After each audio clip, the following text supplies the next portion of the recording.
nggak bantu saya nggak apa-apa deh. Iya. Tapi jangan celakakan saya, jangan tekan saya gitu. Betul. Oh, jadi normalisasi itu menekan terhadap Gaza. Itu tidak menyakiti hati orang Gaza. Tidak baik untuk kita. Walaupun khianat. Oke.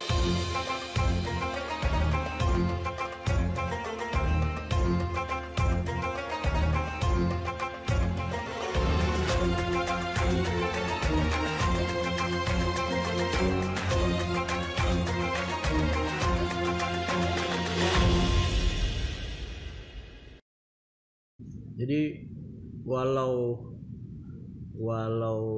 nikah di Palestina mahal, tapi tidak semahal dengan Mesir.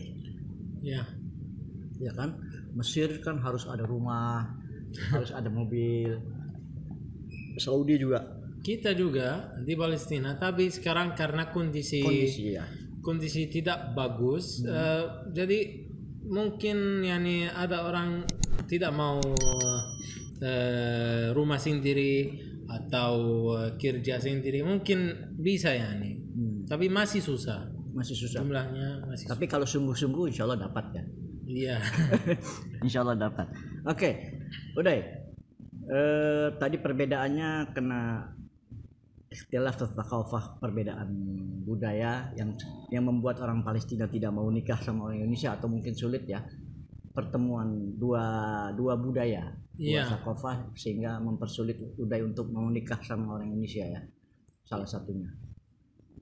Iya, maksud aku dari awal itu kalau orang Indonesia mau nikah dari wanita Palestina, saya pikir dia harus duduk tinggal di Palestina dulu berapa waktu, banyak waktu, mungkin setahun 2 tahun, dia bisa tahu budaya Arab ya, Palestina, dia harus cocok makanannya, makanan mereka, bahasanya, mungkin setelah itu cari lebih mudah gitu. Ya? Tapi pasti ada yang mau ya. Insya Allah. Kan Indonesia ya kecil-kecil tapi hard ya, panas. Ya. Iya betul. Ya kan? Walaupun kecil tapi panas. Astagfirullah. Baik, tadi sudah bagaimana perbedaan budaya. Mungkin budaya udara juga ya kan. Indonesia susah juga mungkin tinggal atau orang Palestina susah tinggal di Indonesia. Kalau orang Indonesia mau tinggal di Palestina, khusus di Gaza, saya pikir tidak bisa. Kenapa? Karena di sana tidak ada nasi padang. Oh gitu ya. Harus menyesuaikan dengan tidak ada durian. Tidak ada 24 jam setiap hari listrik. Oke, ya listrik ya. Dan tidak ada kuota internet 4G atau 3G, tidak ada. Terbatas ya. LTE tidak ada. Oke. Dan juga tidak ada pesawat untuk kemana-mana. Ya harus melalui Mesir dulu. Iya, tidak ada Gojek atau GrabFood, tidak ada. Iya. Tapi Gaza bukan negara miskin kan? Bukan ya. Gaza sebelum lockdown, kita di Gaza membantu orang lain. Iya, tapi setelah lockdown, setelah occupation, penjajahan dari Israel, sudah banyak ada orang miskin. Iya, karena mereka tidak punya kerja, penghasilannya tidak ada, bisnis.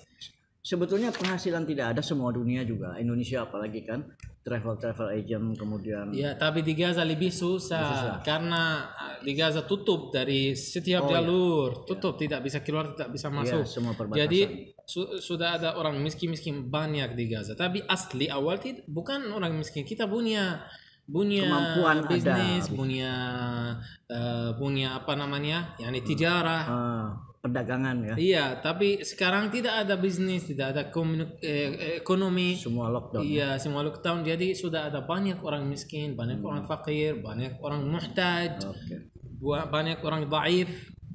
Jadi yang lemah ya. Iya, dan ada topik juga. Kalau sekarang kita sudah sampai level itu, orang-orang Muslim, kita tidak mau dari orang-orang Muslim atau orang-orang Arab membantu kita, tapi bukan dia bikin darar untuk kita, la tadurruna, la tusaiduna, walakin la tadurruna. Gitu. Itu orang Gaza ya? Iya, orang Gaza. Gitu. Jadi orang Gaza nggak bantu saya nggak apa-apa deh.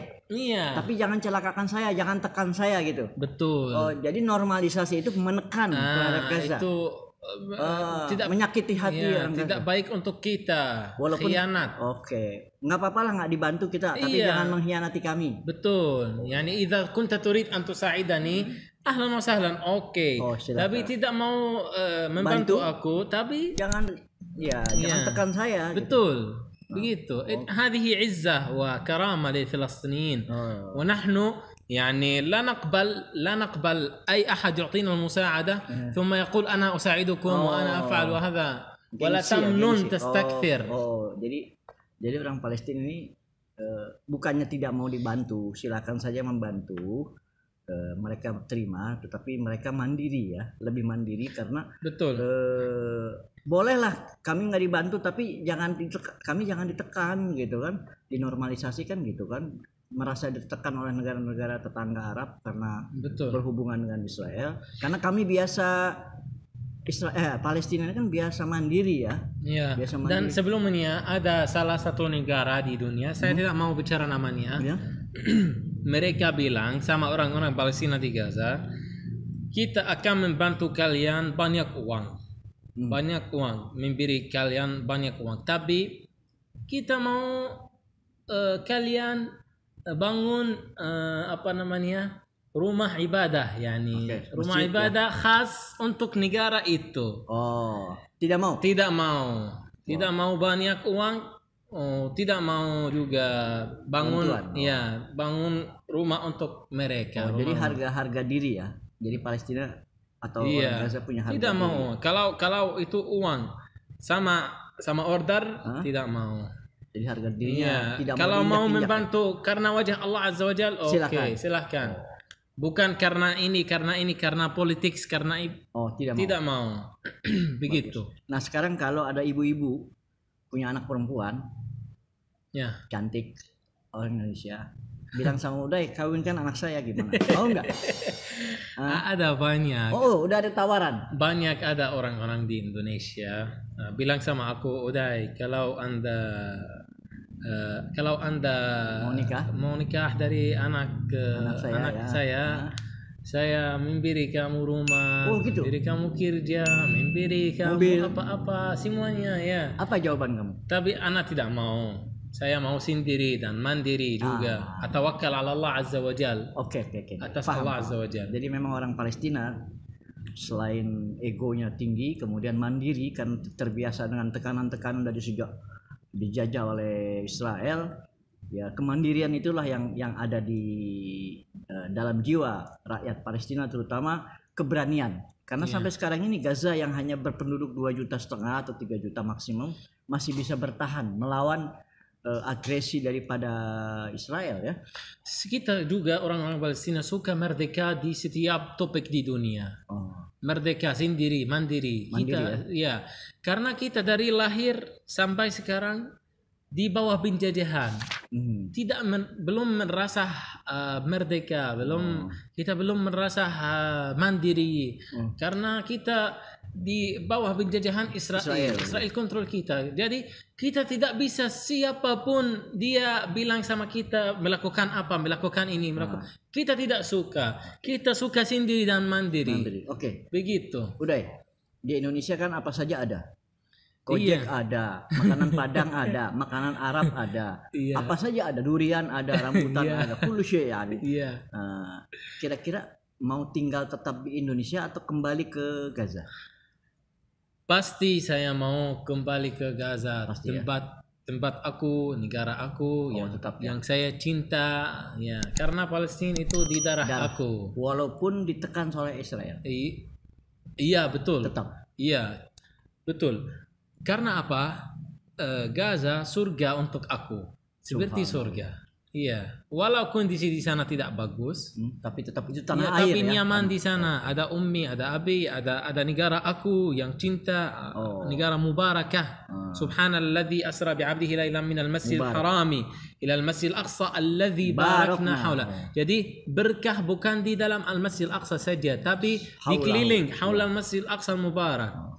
Begitu. Dan saya pikir 1 juta di Gaza cukup untuk satu keluarga 2 minggu mungkin. 1 juta apa? Iya, 1 juta rupiah. 1 juta rupiah, $100 lah kurang lebih. Ya. Begitu. $50 ya.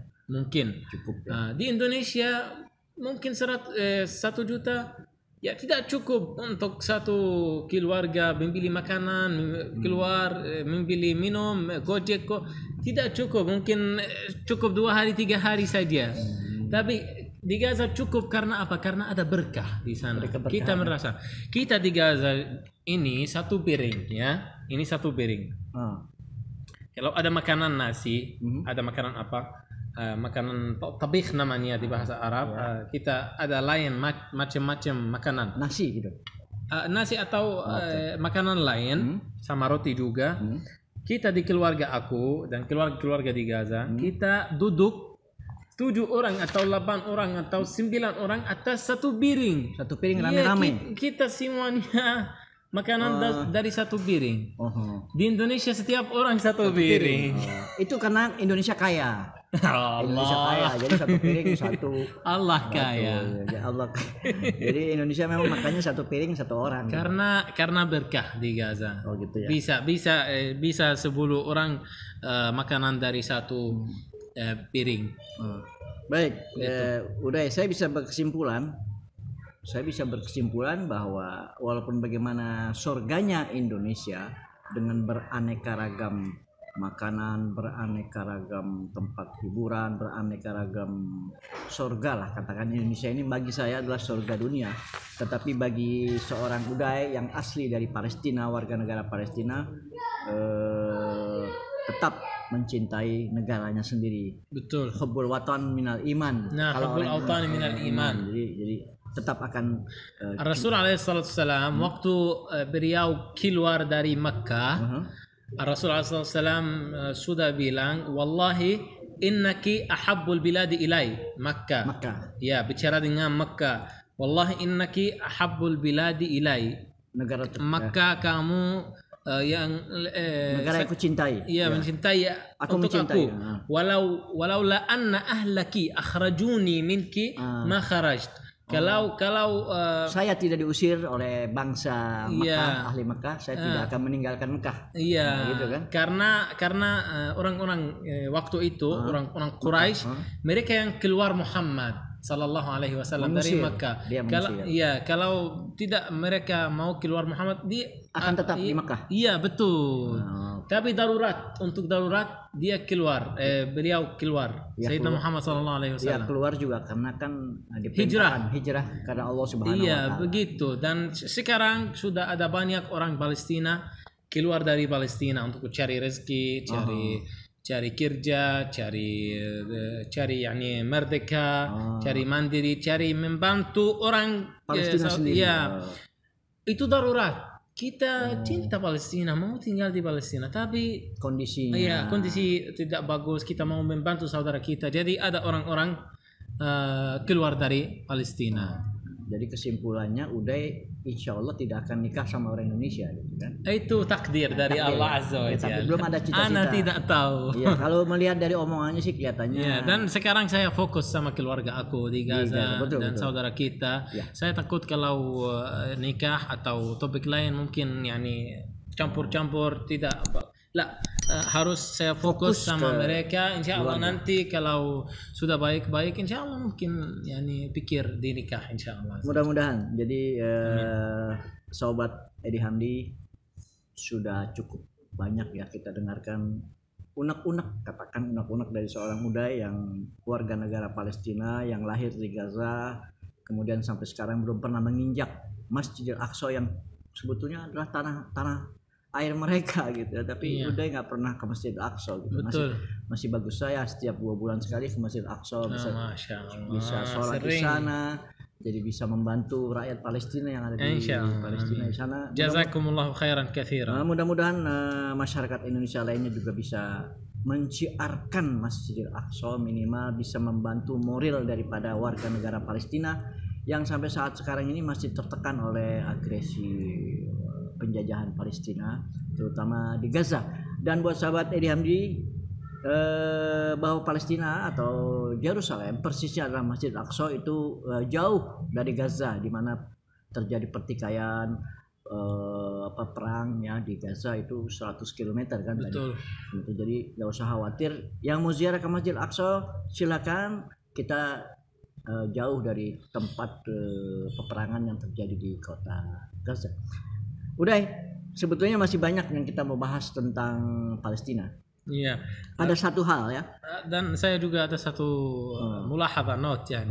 Saya kalau saya keluar dari rumah di Indonesia sama teman dan dia cepat bawa mobil di jalan, saya bilang sama dia, bilang saya tidak mau meninggal di Indonesia, mau meninggal di Palestina. Ya. Karena di sana tempat jihad, tempat mujahid, tempat berkah. Begitu, dan kampung aku juga. Bilang sudah not. Berarti Uday walaupun gimana tidak mau nikah sama orang Indonesia. Meninggalnya aja mau di sana.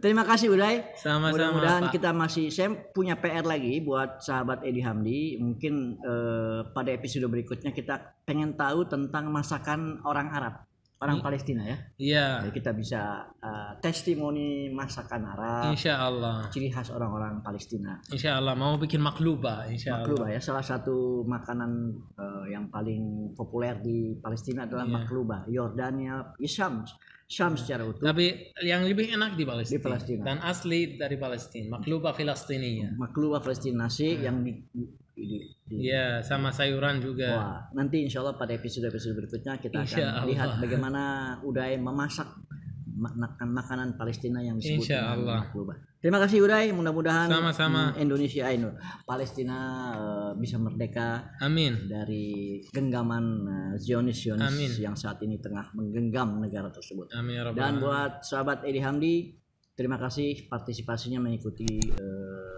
channel YouTube kami, mudah-mudahan bermanfaat dan lebih kurangnya mohon maaf. Wassalamualaikum warahmatullahi wabarakatuh.